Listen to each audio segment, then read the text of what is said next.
Jannah TV. benn xadis a ngi nii boo xamante ni ñu ngi ko jëlee ci Anas ibnu Malik yal na ko yàlla suñu borom gërëm mu ne yonent bi sallallahu alayhi wa sallam nee na ñetti melokaan a ngi nii yoo xamante ne nii kuñ ko fekk ci yow dinañ fekk ci yow ak neexaayu gëm yàlla bu mat sëkk. bi ci njëkk ci yooyu mooy nga bëgg yàlla suñu borom tabaraka wa taala ak yonent bi sallallahu alayhi wa sallam ci lu dul ñoom ñaar. ñaareel bi mooy nga bëgg sa mbokk jullit waaye nga bëgg ko te yàlla rekk tax waaye nga bañ koo bëgg ngir intérêt.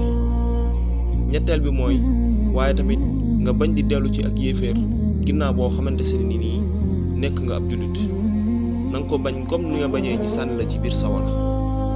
kon xadis bi xadis bu am solo la nañ ci jàngateewaat bu baax a baax kon xadis bi Buxaari ak Muslim ñoo ko solo.